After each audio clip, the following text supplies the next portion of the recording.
Greetings and welcome to the Griff Report, the NFL Playoff Edition, Wild Card Weekend. We start off, the playoffs kick off with Houston hosting Cleveland. These guys played December 24th, but C.J. Stroud was injured for that when it was Davis Mills in at QB for the Texans.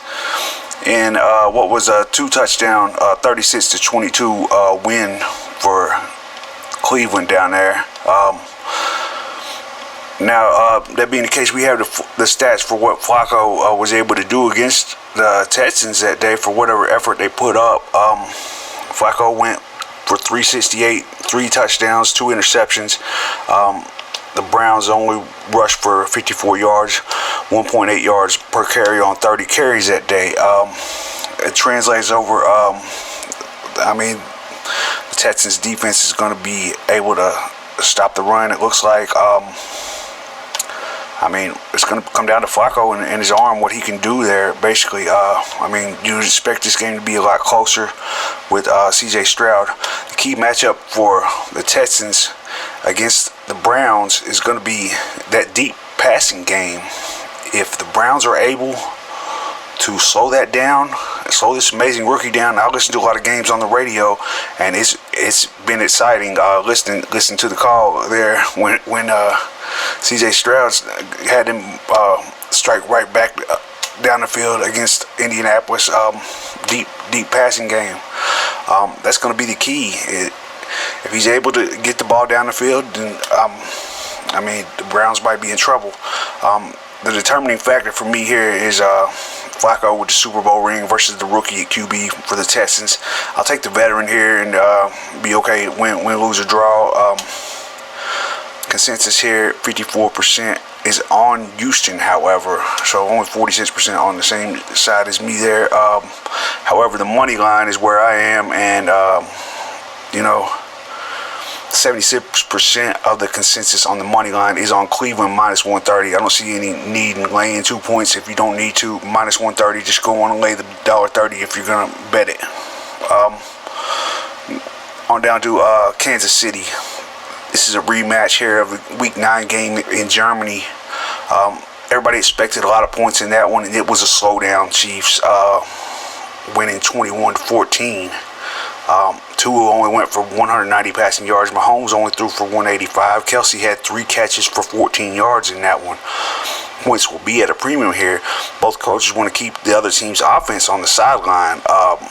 Coach Reed is a veteran coach, and it's hard to beat him at all, much less at home in the playoffs.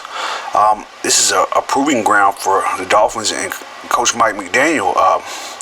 Pressure on the quarterback is what Kansas City is going to have to do to slow down that attack there. Mahomes himself, though, on the other side, 14 picks for him this year. And if you look at the consensus, you would think the Chiefs are loading up for a title run. But when you see some of the games they played this year, I'm not sure that they are loading up for a title run here with the receiving corps and the way they've been playing. 73% of the money is on Kansas City minus 4.5. You probably might want to know that if you're thinking of taking the Dolphins. 87% is on the minus 225 money line. Personally, I think the Chiefs are likely to win here, but it wouldn't surprise me at all. The Dolphins, Coach McDaniel was the run coordinator when he was in San Francisco, the run game coordinator.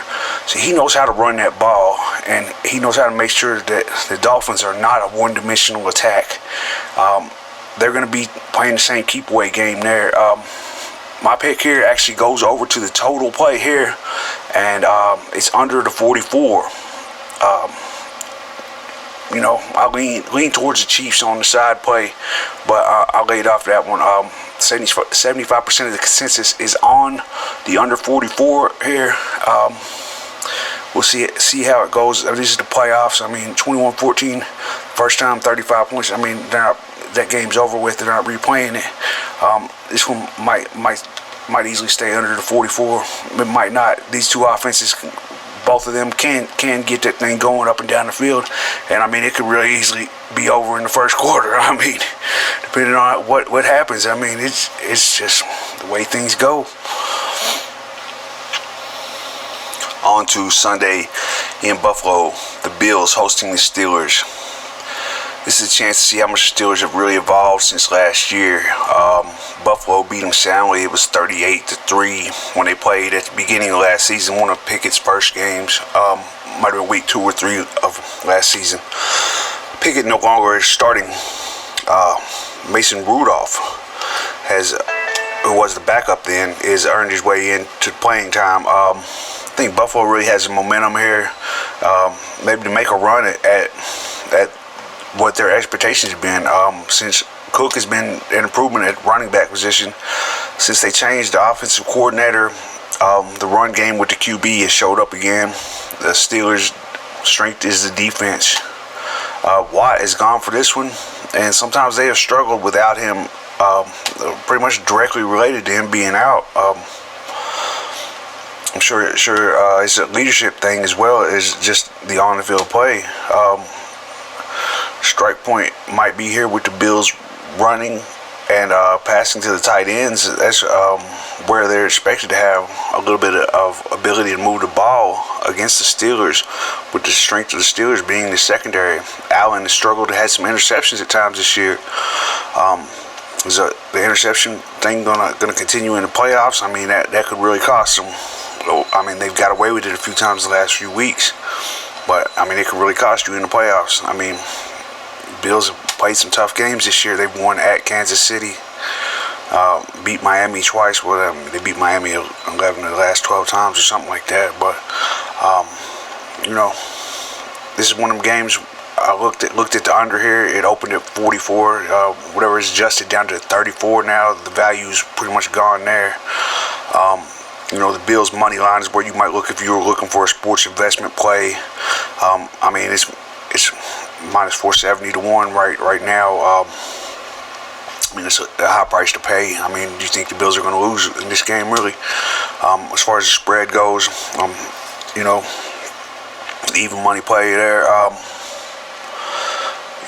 The move from 7.5 to 9.5 really didn't matter. I mean, it'd be 7 points or it'd be 10 points when things line up there. I mean, could be 8 or 9, I guess. The way things go. But I think if you're gonna pick it, I mean, you got to look at Buffalo here. I mean, I know this is a lot of points to lay in the playoffs, especially. But I mean, either lay it or you move on to the next game. That's the way things go. 68% of the consensus is on Buffalo minus 9.5. The money line, should be likely to be a winner as well. Those are my picks there. Buffalo minus 9 and Buffalo minus 470. On to Jerry's world. The Packers travel to Dallas. The Cowboys are 8-0 at home this year, bringing in number 1 offense in scoring and yardage. This is one that the Cowboys are expected to win. We might see Green Bay with the ability to move the ball some, but I don't think they really going to see Dallas coming in to play around with them. I honestly can't tell you. The best bet here is looking like Dallas. I mean, you got Dallas on the money line. The other play, the even money best play, I would say, is Dallas team total being that. The combined total, 86%. Is going for over 50.5 there. You look at the team total, it breaks down at least where I play my games at. 27.5 is minus 165, or 30.5 or is plus 100 for Dallas. As compared to the combined total being 50.5 there. So they'll have to get their share, and then that's more than Green Bay, whose team total is at 20.5. So I mean, a lot of times on the team total, sometimes you want that team total on one. I mean, sometimes it works out where having it combined works out better than taking the team total. It's just options you got to look into there if you're looking at it.